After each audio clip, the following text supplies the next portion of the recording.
we don't have to be fixed. I'm going to still tend to go blue. You're going to tend to go red. But when we're able to talk about it, and it's like, I can understand what's happening on your side, you can understand what's happening on my side. We might not be able to stop it yet, but that's already moving into secure functioning. That's a secure functioning dyad. It doesn't mean that those things have to go away.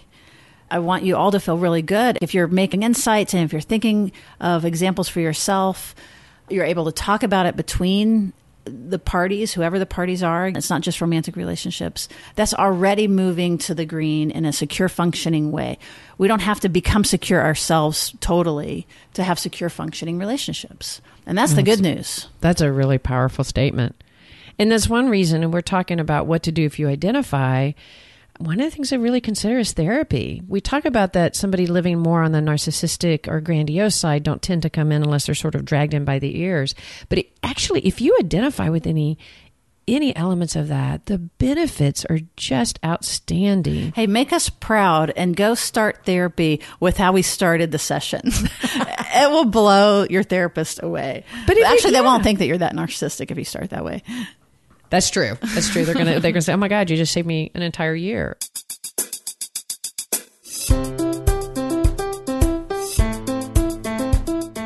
This is Holding Your Own, a series from Therapist Uncensored that aims to deepen and broaden security when faced with challenging personalities. Now, here are your co-hosts, Dr. Ann Kelly and Sue Marriott.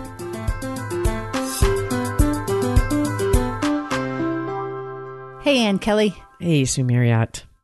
A person diagnosed with narcissistic personality disorder comes into the first session and says, it's been really bugging me. I don't like to do things for other people. If it's an inconvenience for me, I'm not interested. And I suspect that it's because I'm kind of super sensitive, and that's why I take it out on my partner and kind of blame and externalize. And, I'd really like some help getting a little bit more empathically aware and being able to do that in a reliable way, because in reality, I'm pretty selfish. What do you think? I think my heart rate would go up and I'd go, "Oh my God, this is awesome." But I think I would say you're that the doesn't nicer feel among real. us. I would say, what's the catch? I think this does not feel real. I would say that is a rare to never occasion. I think that has never happened in the history of the human race. However, this is super cool. Many of our listeners have contacted us. We've gotten a lot of feedback about the course. Thank you. And one of the themes of the feedback is what I identify as a covert narcissist. I identify as borderline. I identify as grandiose. Like, people very much have an ear for, what if it's me that's the difficult person? And I love that. And I want to compliment everyone for that. I think it's wonderful. Our wrap-up session today, this is the 6th in a series of 6. We're going to try to do the takeaways and really pull things together, but we'll have it kind of in the context of if it's you. Now, if it's not you and if it's still your partner and that's what you're listening, it's easy translation. First of all, for those that have reached out, we just have an amazing listener base and said, you know what, I can recognize myself in this. What do I do if I do? Like, just the fact that one can ask that question basically also means that there's so much great going on in you. Because the reason why that doesn't happen, especially if you have a really deep-seated narcissistic tendency, is it's very threatening sometimes to slow down and take a look at ourselves. That's why we have these great things called defenses that come up and they protect us from self-reflection, but they also get in the way of so much. So if you have the ability to walk in and go, I think I'm self-centered. I think I see people in a way of what they can do for me rather than what I can give to them. And you can really recognize that in yourself. There's so much self-reflection going on. Yeah, by definition, it means you're not that narcissistic. Well, that is true. You're probably, any of you that are struggling with this and seeing yourself in this and asking for help with it, like reaching out in that way, you're more secure than you think. Right. And like Anne's saying, this is great because that's one of the big things is like first even being aware that there's a problem. Remember on some of the other episodes, we talked about where's the hope? And it has to do with first, you have to even be aware it's a problem. 2, you've got to want to change it.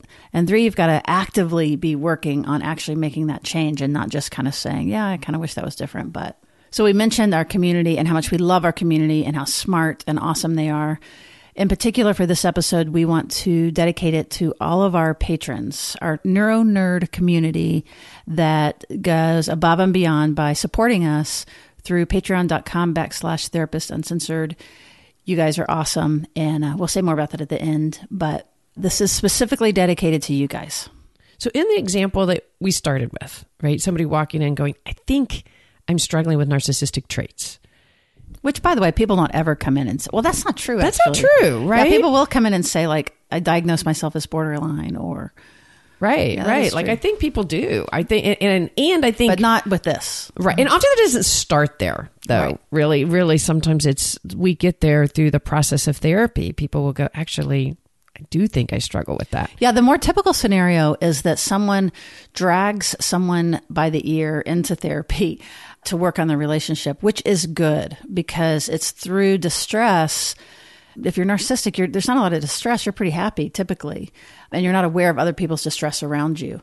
So by causing distress, relational distress, that's where you can get some hope of like, oh, now they're motivated to make their marriage a little better.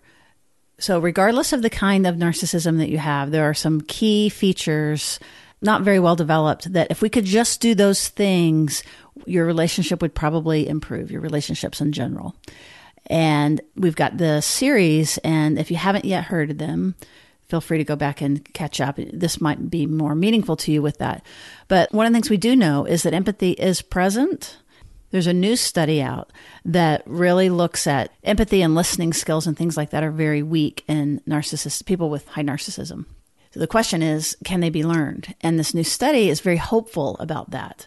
And we will reference that, of course, in our show notes. But the gist of it was that if you give empathic prompts to people who score high on, not necessarily that are diagnosed with narcissism, but kind of subclinical, where that they, have a more self-oriented, low empathy characteristics, that simply by giving prompts, like take the other person's perspective in this video, in this example, and they were really able to up their empathy. And it was genuine because this was also measuring heart rate. So that's really cool.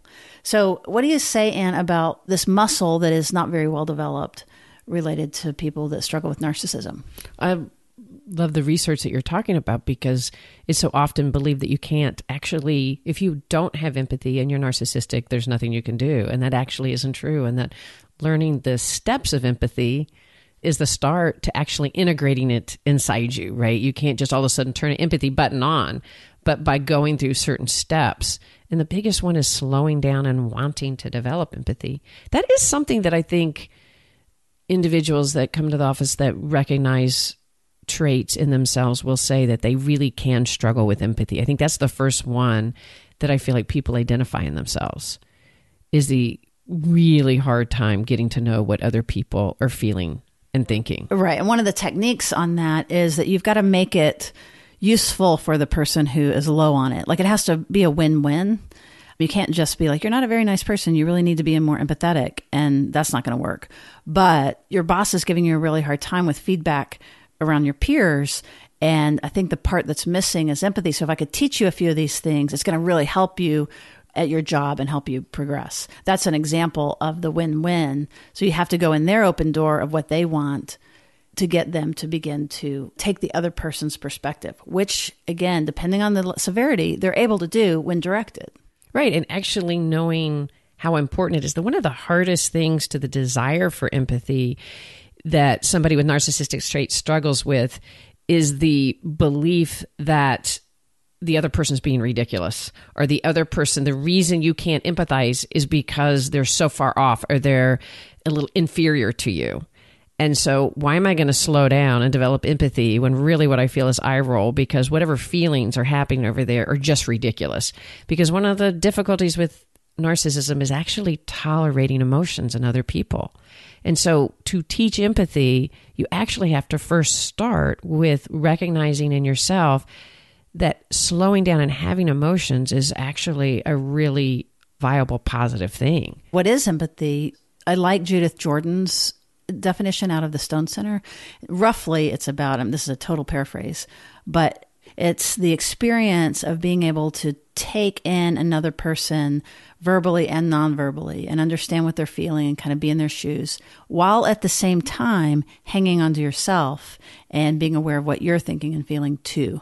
And we can make either of those mistakes of losing ourselves and merging into the other person, or, like you're saying, not being interested in the other person's experience, even diminishing it because unconsciously it's threatening to me to let you have your feelings. Yeah, I love what you're saying, the unconscious part. We have to recognize the unconscious. So somebody struggling with narcissism might have a hard time listening to other people because one of the biggest fears in narcissism is loss of self. Mm-hmm. An exposure of self. An exposure of self. So if I slow down to listen, if I'm in my narcissistic experience and I'm slowing down to actually listen to somebody's feelings, I actually might feel some anxiety in that, because if I really listen to you, I'm going to lose myself and my sense of self-importance. And that's some of the biggest struggle. And if you slow down enough, you're going to actually feel anxiety. But because if we're struggling with narcissism, that's so uncomfortable, what happens is we increase the pace. And what that comes out as impatience, dismissing, eye rolling. So if you recognize when you were listening to these episodes that you tend to eye roll, tend to feel impatient, tend to rush people, finish their sentences, part of that is because it's your discomfort. But what we do is we say, is that person being ridiculous? So I'm not going to learn empathy skills. I'm not even going to slow down this podcast and think I need to listen about learning empathy. If I stay in the state that says the other person is having unnecessarily feelings that are wasting my time. So let's start with that. If you're struggling, go, wait, that other person's perspective is the most valuable thing that you can take in. And I love what you were saying earlier. It's valuing that other person's feelings while remembering you don't lose yourself to that experience. When you were talking about losing yourself, actually practicing empathy is a way to differentiate. It's not to get them to merge or fuse. So again, if you're nervous about like, wait a minute, if I slow down and understand, then I'm not going to get a chance to speak or my perspective goes away. The fact is that empathy actually really helps the person who's having more trouble with it differentiate and like notice that there's another person and another perspective, which is really great because that's part of the problem. They can become aware of their self-involvement. It's like, oh, there is another perspective. And if I don't diminish it, if I don't say it's stupid, if I see it as, and this is, we're talking to you directly, if this is you that we're talking to, other people have legitimate points. And you're wiser to slow down and get those points, not to lose your perspective, but actually it's a smarter, like let's say you're going to be a leader, it's way smarter to figure out what's going on in what other people are seeing than to just run off on your own and expect people to follow you. Yeah, that's a great point. And one of the reasons why it can be threatening to actually listen to other people's perspective when you struggle with narcissism is that that perspective may involve some air of feeling like you've done something wrong, or that they have a feeling about you that is negative. And if that is a really hard thing to tolerate in you, there's a loss of self. I like to be able to say, you are worthy enough to screw up and to have other people be upset with you. If you can't tolerate that, there's this part of you that's actually fearing your own worthiness and not recognizing it. You're valued not for what you produce, not because you're the smartest or you're the best looking person in the room. Like you just have inherent value, period. Again, one of the ways is that we want to increase safety around, everybody involved, because then everybody's defenses can come down a little bit. And maybe, and one way to do that is let's go through the 4 steps really of what listening and empathy looks like, if that's okay. I know it'll sound basic on one level. Well, actually, before we do that, it does sound basic, but this is for all of us, right? We're talking about if you're struggling with narcissism, which we all can struggle with elements of it. But we all can struggle with listening. And sometimes like you can be right in the middle of something and realize somebody's been speaking and you haven't slowed down enough. You can repeat back the words, but that doesn't mean you're listening. So as we go through these steps, remember, this is good for all of us. Oh, totally. Like, the first step, this is going to sound silly, but it's listen. So, but why that's funny is because I can literally sometimes when I'm in my own self-centeredness, like, it really is a emotional shift change to go from like, I have stuff to say or, being self-involved in my own thoughts to, oh, I'm going to actually tune into you. So first it's making that shift state to, okay, I'm going to receive. And so much so that I want to be able to say back to you what you said accurately. So I don't manipulate it and I don't twist it around and I don't shut it down. Right. So it's kind of making the decision to listen is the most important step. And that is an active decision. So wait. I'm going to slow my brain down and start with eye contact and go, I'm actually really going to listen. That is one of the biggest steps. And the recap, so like, let's say you begin to complain about my mother coming or something like that. And you have a legitimate complaint, like she stays for 6 months or whatever the thing is, right? So if I'm recapping to you saying like, you're complaining about my mother again, that's not listening. I feel so heard. So your mother has stayed. It's really hard on me. It really is. When your mom comes, she stays for so long. That is so hard. All right. So take a deep breath. That is the most important step. Hear what she's actually saying. She's not saying that my mother is horrible. She's not saying that I'm insensitive because, all the things that I might feel. This really gets into covert narcissism too. So you've had to recognize, you notice she took a breath, if you could see her, just even in this play acting this, she can feel the tension building. And just that moment's breath, for most of us, would change our relationships. To not react, but respond. So to take a breath and go, okay, what is she actually saying? Yeah. And, just to add a layer of complexity, that's a bad example because I've lost my mom in the last year. Oh, that's so true. that part of my pause was like, ugh. But so say your complaint again. I'm sorry. Now we've said so much. Oh, actually, that's actually another listening skill is you ask clarifying questions and you get them to say more. So can you say it again? I'm so anxious because when your mom comes, it's really hard. It's not that I don't love her. It's just that she stays for 6 weeks, 6 months. It's really hard. You're not upset with my mom, and it's not that you don't like her, but it's hard on you when she comes and stays for so long. Like, what's the worst part for you? What's hard for you? I have to feel on. Like, I have to feel like I can't just relax because I fear she's going to, I have to be on all the time. And that's really hard because it's your mom, not mine. And so, I'm worried about what she thinks and feels all the time. All right. So we've done the listening actively. We've captured it. We've asked questions. That's the second part so that we understand. So I'm going to say back to her. So for you, it's more about, because I know you're super social and you're such a good caretaker that when she's around, it's really hard for you to relax and you just always have to be on. And, it's true. She doesn't do a lot. She didn't carry a lot of that emotional weight or conversation and stuff. So she really sucks energy. I could really see that to be true. Okay. So out of the role play for a second, that was perfect. And I can feel my body relax. And now my temptation, I'm going to make it harder. Good. Because that's going to be more real. It's like, yeah, not only that, but you just disappear. You know what I mean? I'm the one totally responsible for her, not you. You're over there working in your office. You're not paying any attention because I need to bring some criticism out. Otherwise, it's, So you're just, you don't do your share. I feel like I completely lose you. All right. So everybody just take your breath. See what you think. See what you feel. What would you say? So you're afraid that when my mom comes, and what you're really concerned about is, one, that you have to always be on, but then also, not only do you have to be on, but you're going to lose me because I'm going to disappear. Absolutely. Yeah. And the temptation, of course, for most of us receiving that is what we feel, and that's defensive, right? We have to contain the fact that what starts is, are you kidding me? The defense, because I've just thrown one. And to listen first and repeat it back. And this is what you're upset. You notice that Sue didn't actually defend herself yet. That doesn't mean that she actually believes everything I'm saying, right? She doesn't believe she only disappears into work. But by hearing me in that, my heart rate's already gone down, right? And the thing that's really important, and especially for when we are in our traits of narcissism, is the first thing that comes to our mind. What is the first word that we want to say once we empathetically listen? And that's but. And if we can invite you to take any one word out of your vocabulary, it's the but. Don't butt me. You might and me, but don't butt me. And that's a real difficult part, especially if we struggle with covert or grandiose narcissism, is we want to defend self.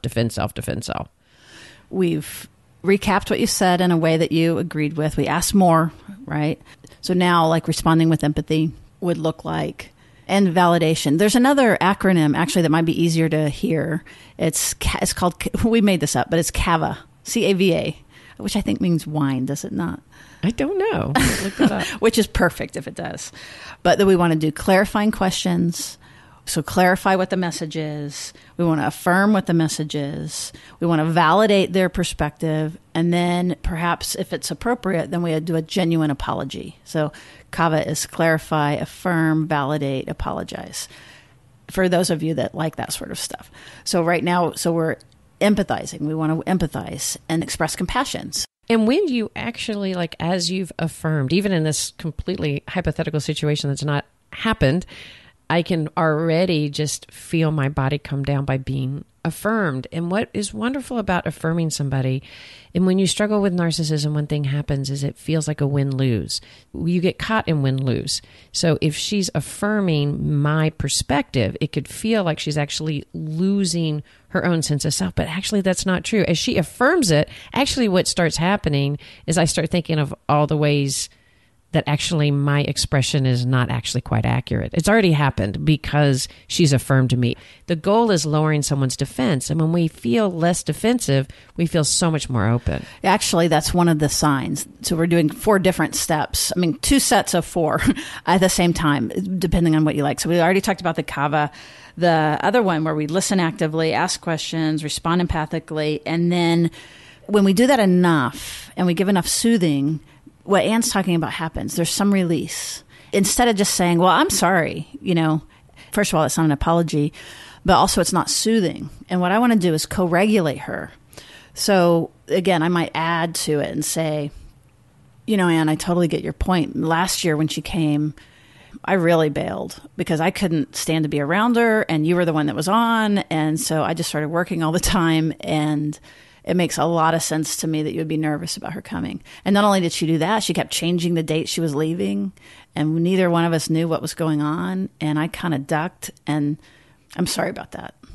I know why I did it, but it's really good that we're talking about it ahead of time. I think that's such an important step. See, I already feel all relaxed. Now your mom can move in. Okay, wait. So that was the 4th one, where you say enough and validate and affirm and ask questions and make sure, and it was genuine. Like, I wasn't just like head patting, that you get that release. And that's what just happened. I mean, her hand's on her heart right now, actually. So it worked. Absolutely. That part of genuine, I'm sorry, rather than the superficial, well, I'm sorry, but. And that is one of the biggest signs that for any of us that we're in a highly defended state. And when we're in narcissism, we stay in that defensive state kind of perpetually. And that's I'm sorry, but that's your issue. Like, I didn't ask you. So somebody in a more narcissistic or more defended state likely would probably respond with, well, I didn't ask you to do all that. That was your choice, right? Because the narcissism may lead to self-protection. And so if you're able to take care of yourself so well and disconnect from others, you can shame the other person. Like, I didn't ask you to do all that. So what about covert narcissism? Let's dig in a little bit more with that.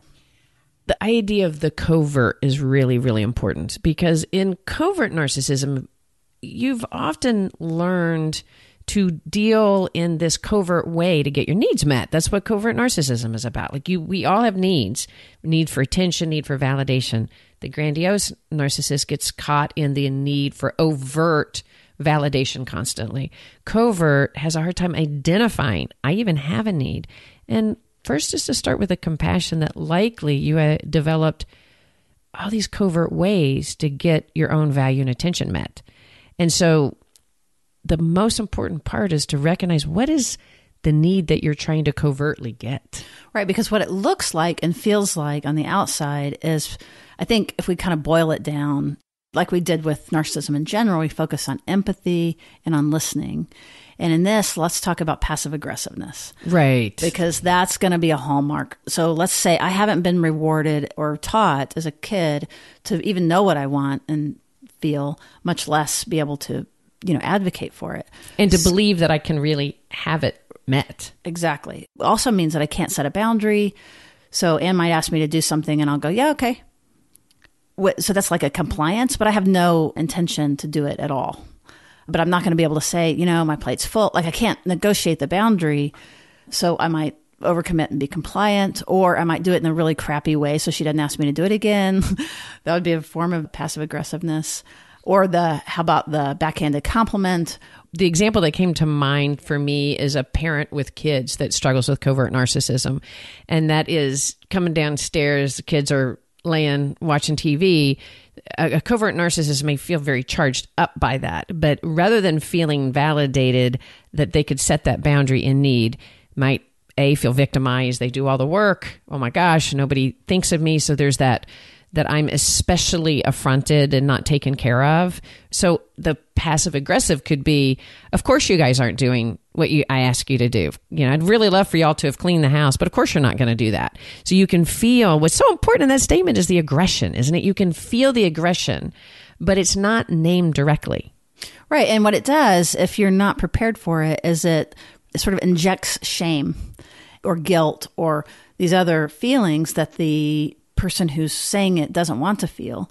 And it also evokes aggression. Like the kids getting up to do it aren't going to feel good. Right. Right. So can you give the example? You walk down the stairs, they're laying around, they're supposed to have gotten things cleaned up by X time, and it's not. And then the passive aggressive statement comes out, and then you can imagine what the kids feel. They feel aggression. They may right, but get what's up. the not passive aggressive statement? So the not passive aggressive statement is you come down and you really assert your boundaries in your experience. And that would be, I need you guys to turn the TV off. I feel upset that I gave you guys assignment and you didn't follow through. I'm feeling upset. I need you to turn the TV off. So listen to the account. What she's doing is she's holding them accountable. She's not being a doormat. She's not going to not say something, but she's also not going to fly off the handle. She's not going to say it indirectly. It's just a very direct. She's upset because they agreed to do this thing that they didn't do. There's no shame in that. Right. And I've identified that I'm upset. So the key of the passive aggressive that makes it crazy making for the other person is the denial of your own upsetness. I'm not upset. I didn't, Right. I'm not mad. I'm not mad. Right. And I just said, I'm upset with you. Yes. Now, let me be super clear. That is not always how I handle my parenting. No, we're making up these examples. Like, I don't want to be out there and like, yes, we're going to walk around in this perfectly grounded way. Right. So I think what's really important, and so we all have tendencies to do this. It's like, though, if you really identify with covert narcissism, to remind yourself, and this can also be if you identify with borderline traits, is that to be able to own your own aggression and your own boundaries can be really hard. It is not the easiest thing. And that's why we've developed these strategies. It can be terrifying, actually. Absolutely. If you struggle with borderline traits, to be able to think that you can identify anger and hold yourself in it rather than it hijack your entire body, that is tough. And we can all struggle with that. Like, even in that example, the reason I laugh is that, like, that is really hard for me, right? Like, if I've worked my butt off all day and I come home and I've asked a request and it's not done, I do feel offended. Like, I do feel put out. I do feel all those things that we talk about. I think where it might distinguish that from really deeper covert narcissism traits is I often don't live there, but I do visit, right? And I think where that you feel done to. I feel done to. Right. Yes. Like, right. that Victimized. feels, I can't believe, right, that you guys would treat me this way. Look at me. Yeah. And I can feel done to, right?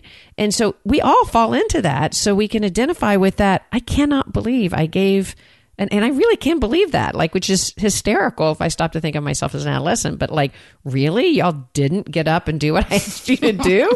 And so but that feeling of being victimized and done to and not seen, let's slow down and feel that. That is really a powerful feeling.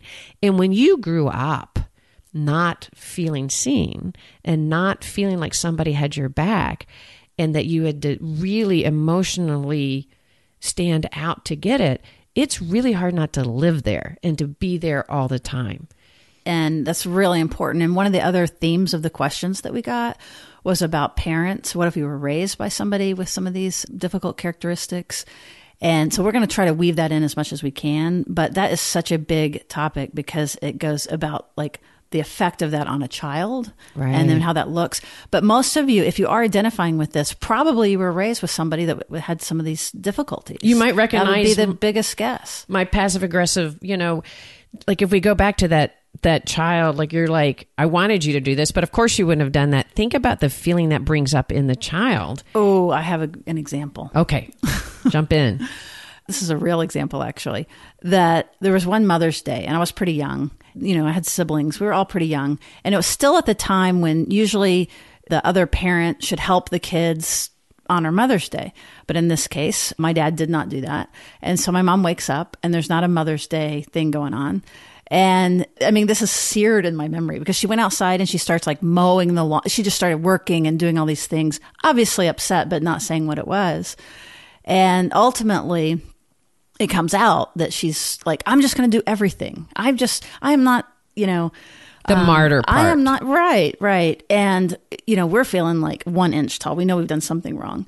And I remember that Did y'all remember that it was Mother's Day at that point or not? No, but I do remember that she ended up getting a cutting board. And she kept that cutting board. And every time I saw that cutting board, I would feel embarrassed, like ashamed, because it was just this dinky little cutting board and kind of representing like, take more care of it. I don't know. You guys gave her a cutting board eventually? We gave her a cutting board eventually, and it none of it went well. And so this is just an example of like how much that affected me, that I can tell you this, that I sure didn't forget Mother's Day after that. But I think that I'm so scared of doing that I actually think like my kids aren't great necessarily. Some of them are, but at doing stuff like that because I don't want them to feel obligated. It's all this confusing thing, but more to the point is that I sure did feel the punishment, but it wasn't, she didn't say, sit down and do the ABCs, which is what you just did, like identifying the affect, saying the behavior, asking for what you need, the change. So if you notice in your earlier example, you said you were upset, and this is what happened, and this is what you would like them to do. That's the example that you should do. And so in this case, just to wrap the example up, what should my mom have said to us?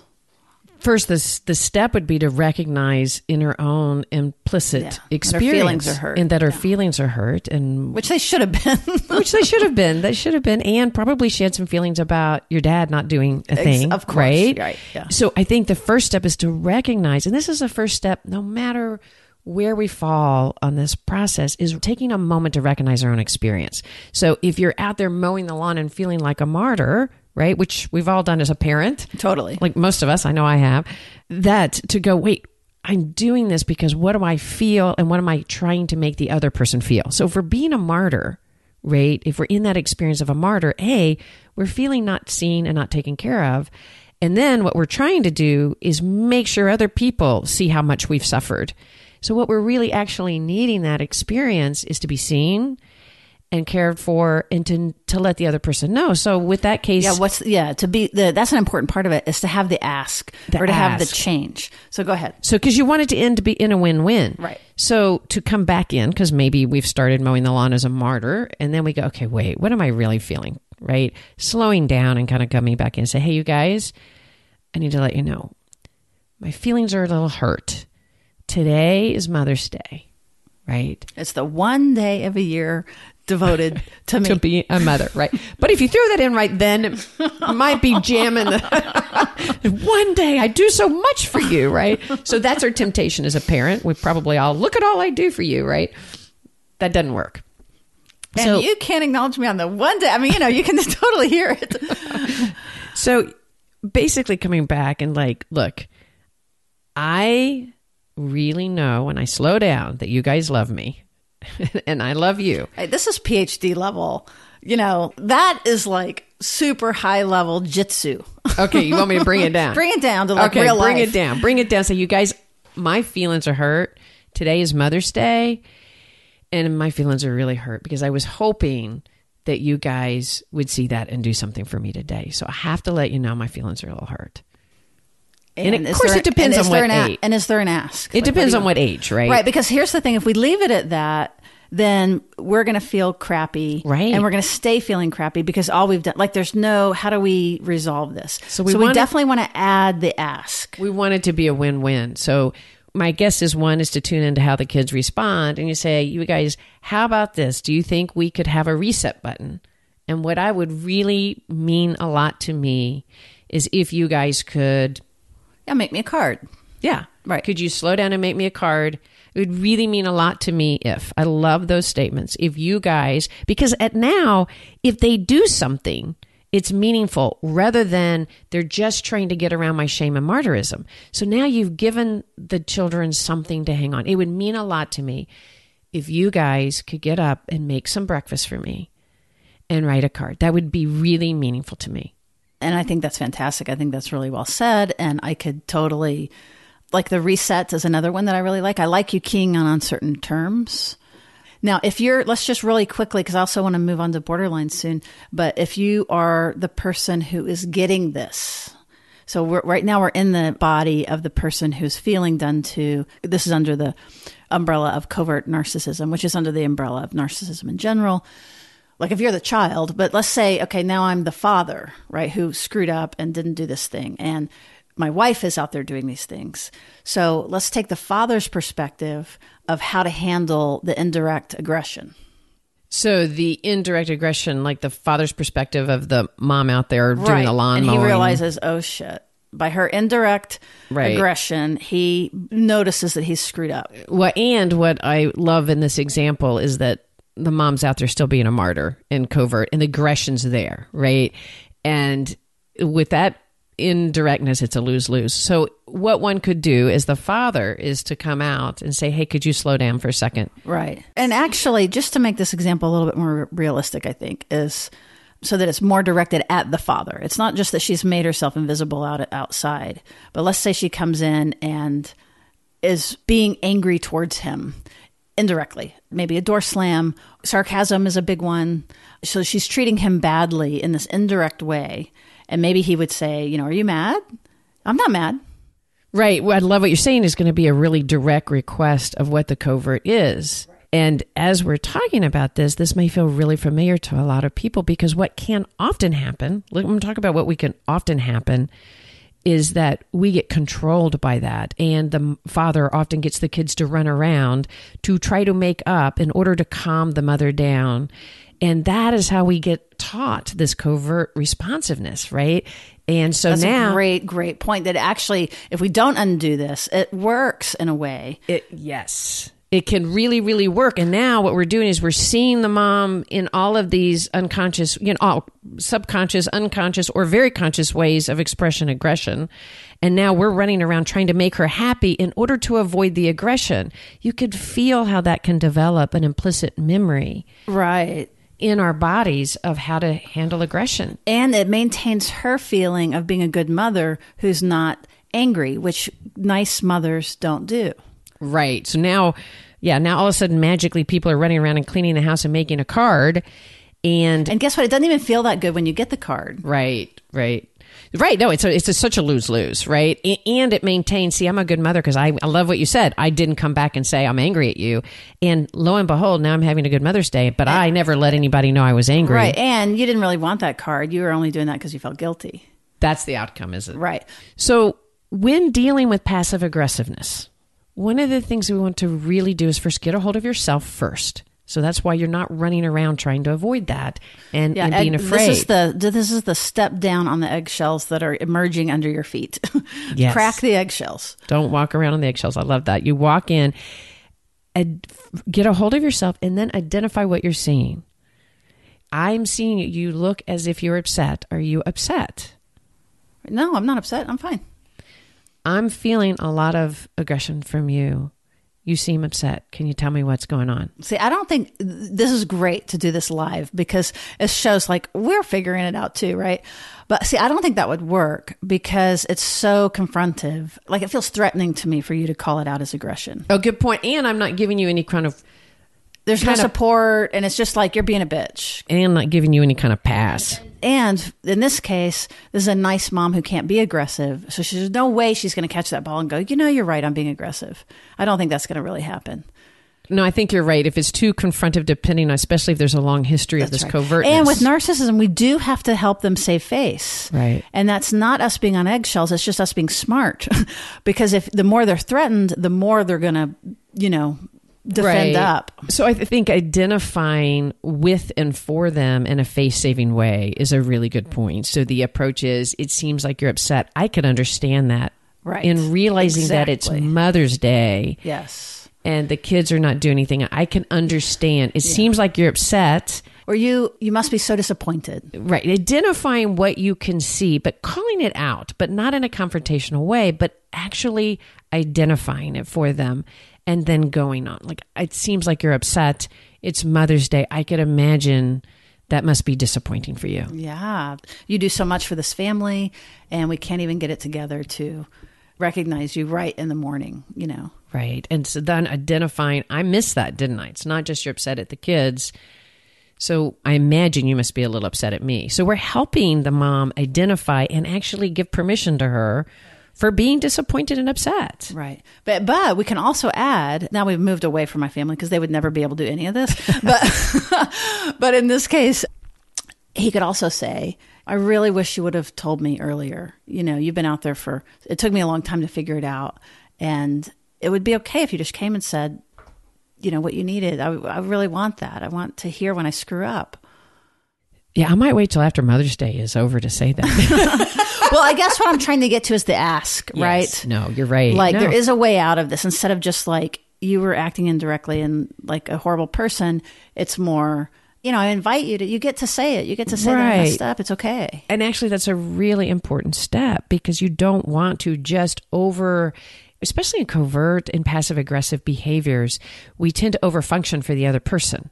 And so we could easily overfunction in this element of, I know you're mad and here's the answer, and you're not asking anything of the other person. So in your example, it's great because you're saying, you actually could have mentioned it to me. I wish you can let me know. So you're actually, you know, I'm really bad at this, or right. But you're asking her to name it rather than just doing it all for her. And then you can say, hey, how can we turn this around? Again, love the reset. How do we hit a reset? Why don't you let us hit a reset button? And a lot of these things apply to any of these difficult personality traits where the regulation is an issue.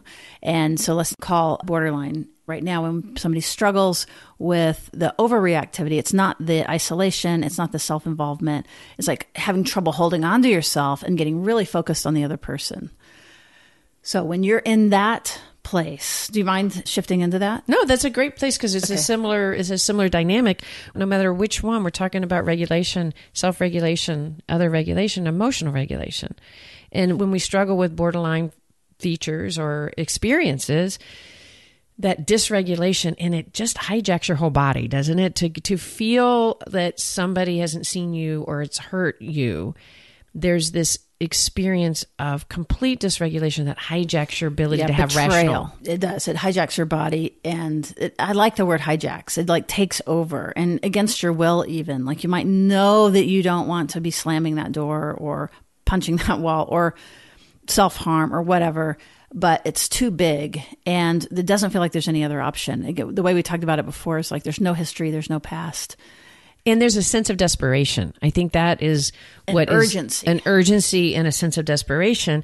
And often that desperation, when we struggle with borderline traits, is this fear of being separate from or alone or rejected. And so when our body's hijacked, we're actually panicked. We're in a panic state.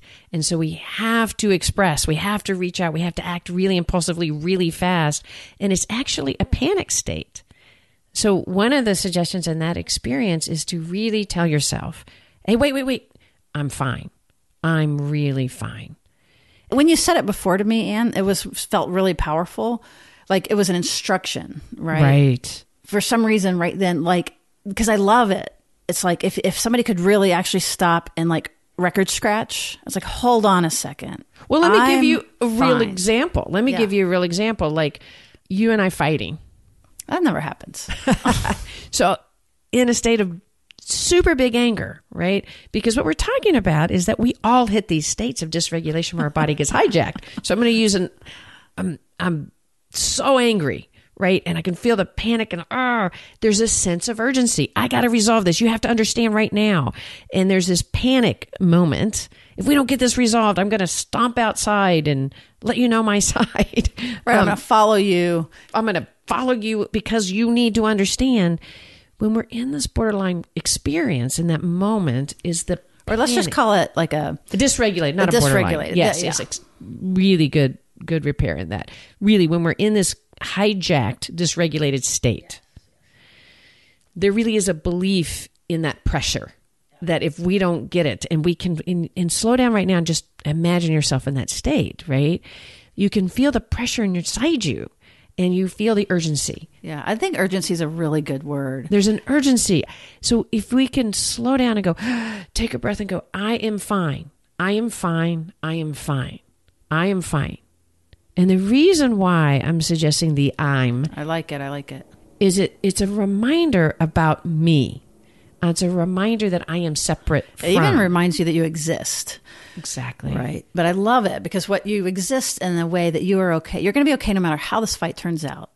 That's a really great statement. It's not that I'm fine in this dismissing way. I don't need you, right? Because that also can be an element. But it's interesting though, because since we're over one direction, you are using techniques from the other side. So actually dismissing some of that is not a terrible thing, right? Really good point. I'm fine, and like getting like bolstered really does actually pull you more to a more secure place. And it's reminding you, because when we're in that dysregulated state and we believe that we have to have the other person see this for us to be okay, or we have to have the other person validate us in that moment, or we're just going to explode, that's not reality. So it's just as a matter of fact, that's when you're least effective.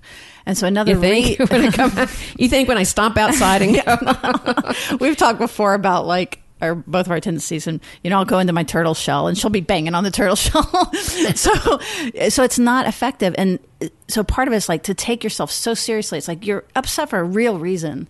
Like it really matters. And if we can get you off the ceiling where that urgency is not there and you're aware that you're fine, that is so much more powerful. And then whatever it is you're upset about, what you have to say is going to be, there's so much better of a chance that the person can catch it and hear it, because you're taking yourself seriously. You don't need sirens to say what you have to say. As a matter of fact, when you slow down and you say them in a measured way, in a mindful, thoughtful way, maybe then, maybe later, no urgency, that is a home run. Like, don't throw away your power.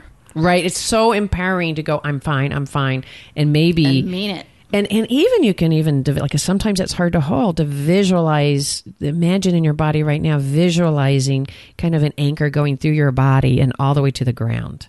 And feel yourself feeling grounded and saying, I am fine. This is just a moment. That's right. And then we could also add some of the self-compassion stuff, which is anybody would be upset about whatever just happened. Like, I'm not crazy.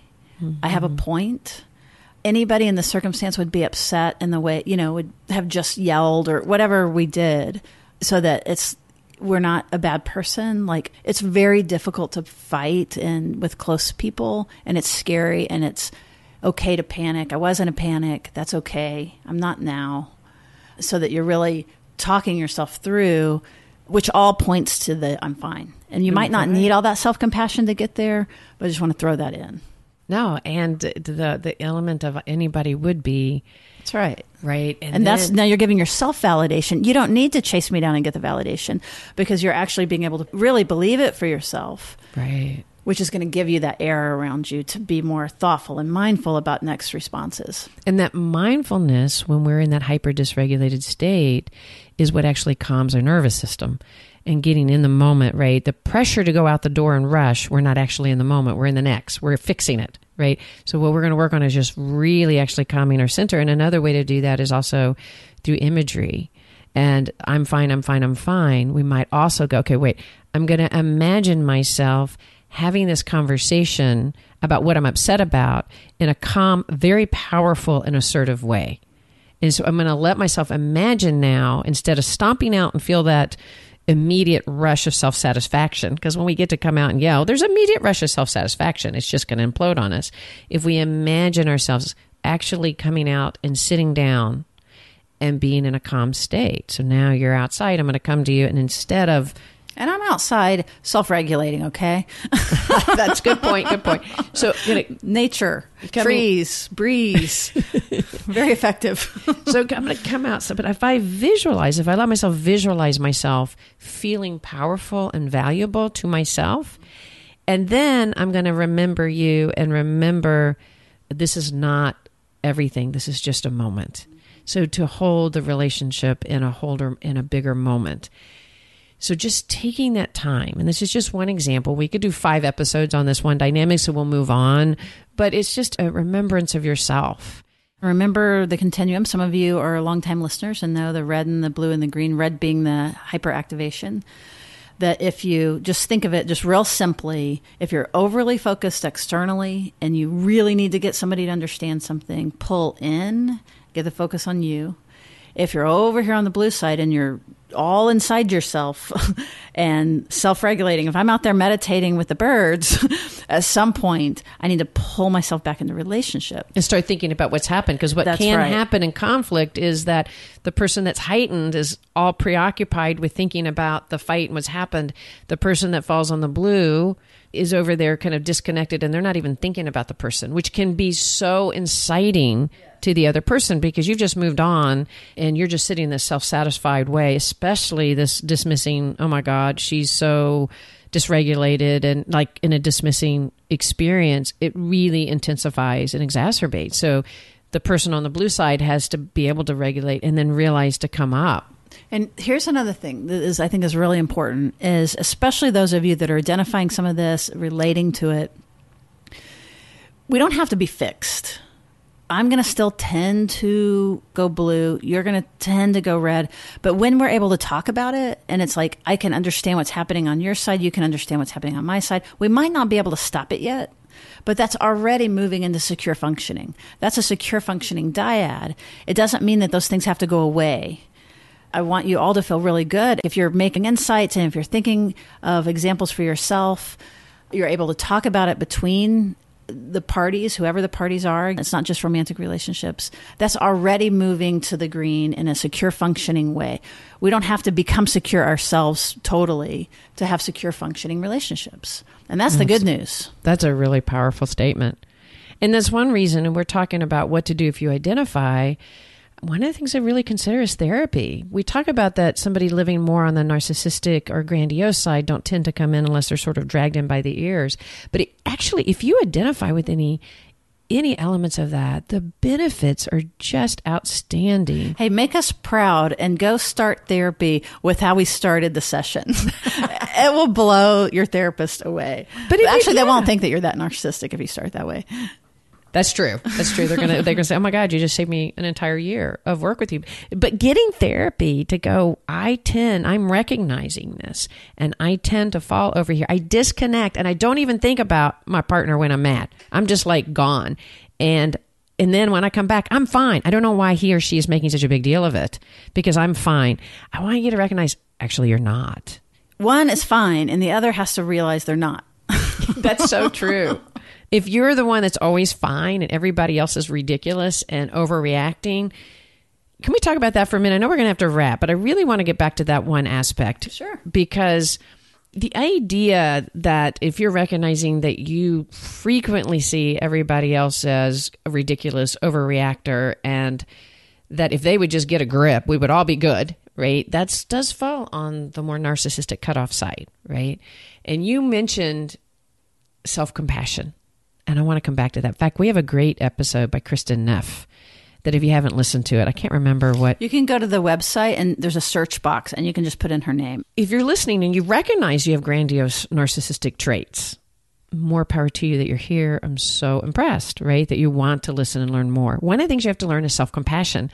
And you brought this up because self-compassion isn't, oh my God, it is, I have compassion because I'm having to deal with this other person so much. And that if you are having self-compassion because you are the martyr who works so hard.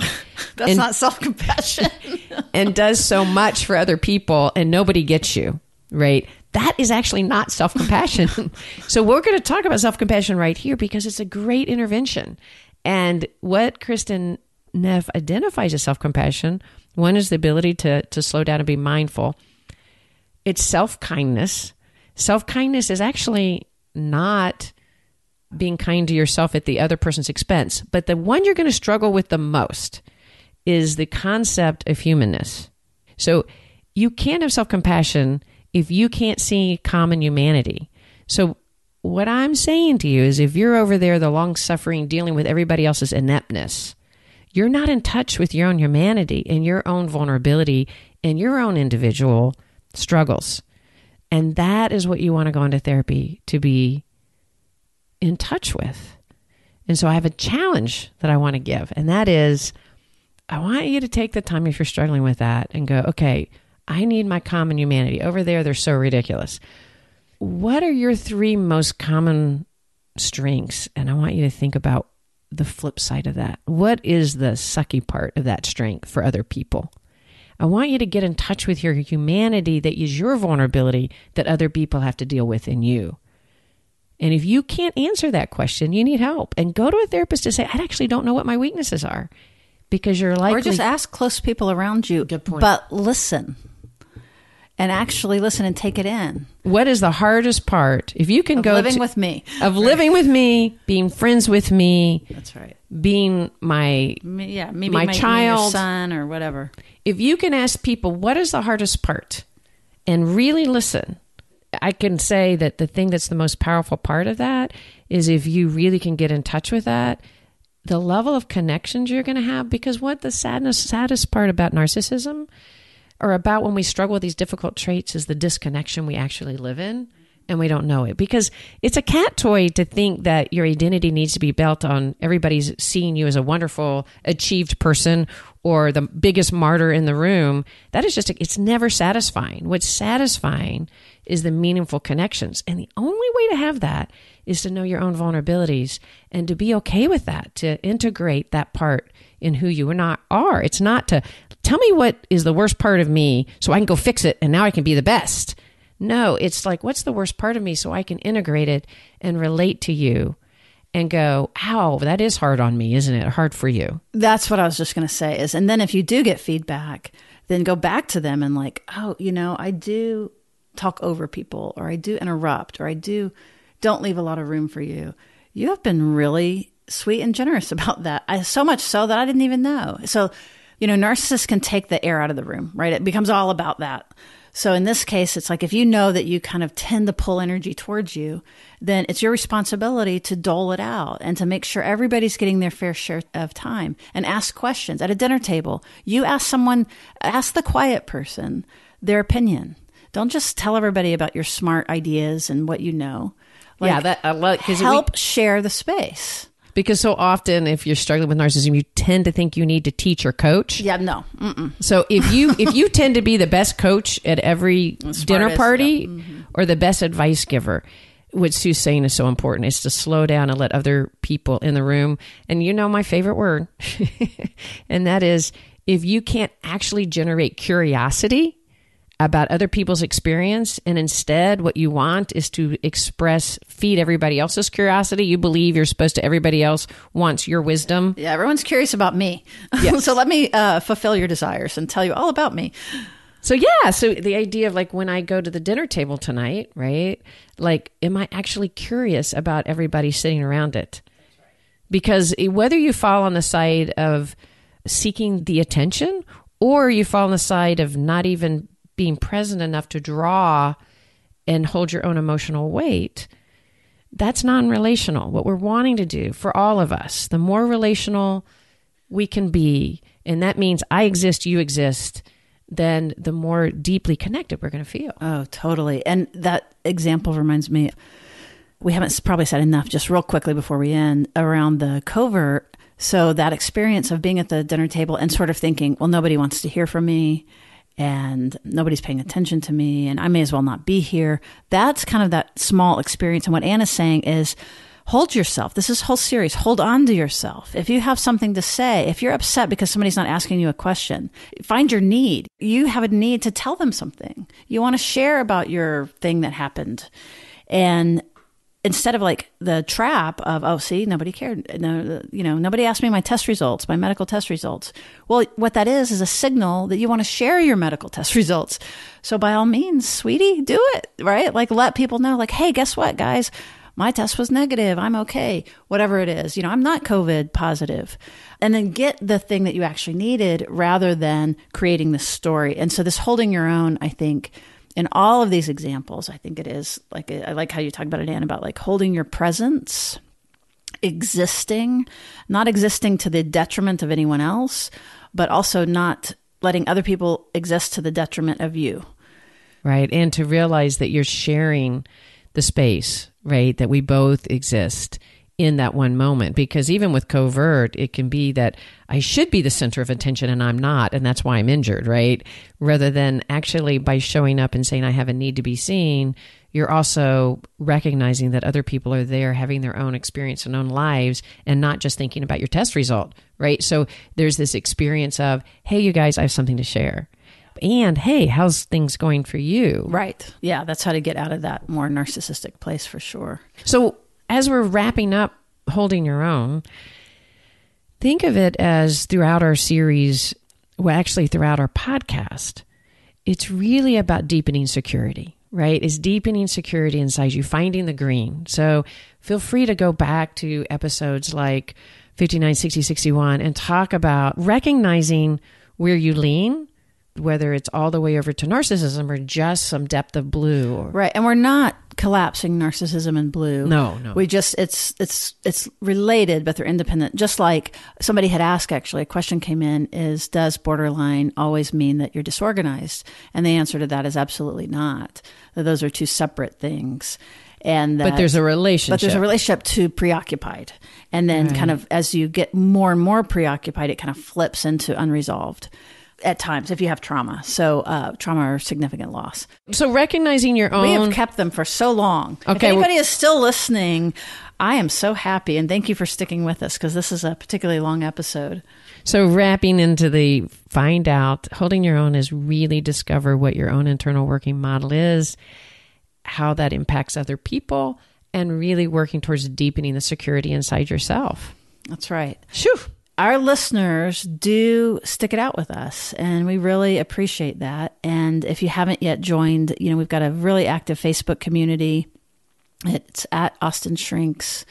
That's a free way to just pop in. There's even a private conversation. There's a group under the group where you can have more direct access to one another and to other listeners.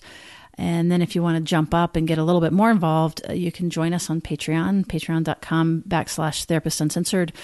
It says that it starts at $5 a month, even if you just have $1. If you don't have $5 a month, that's fine. Just anything like that will get you into the community, which we would love to have you.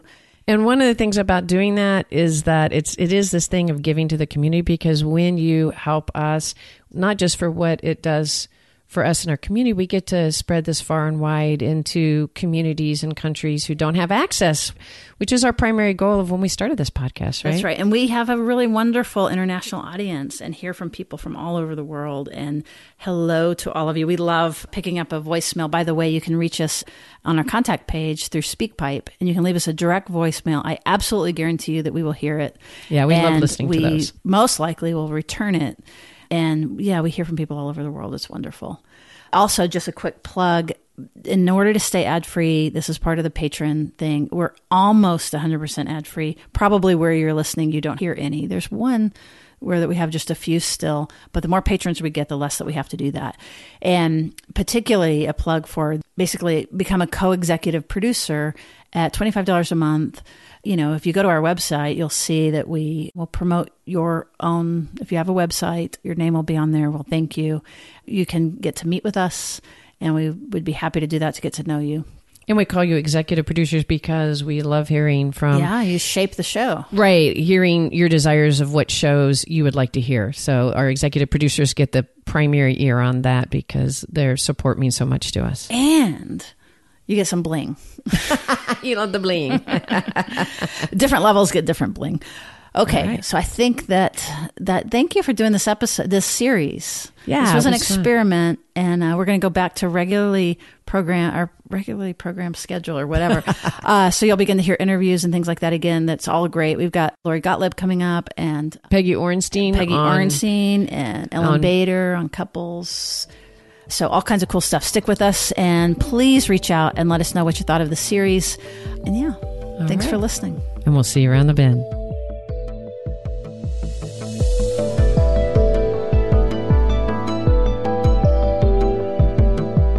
Therapist Uncensored is Ann Kelly and Sue Marriott. This podcast is edited by Jack Anderson.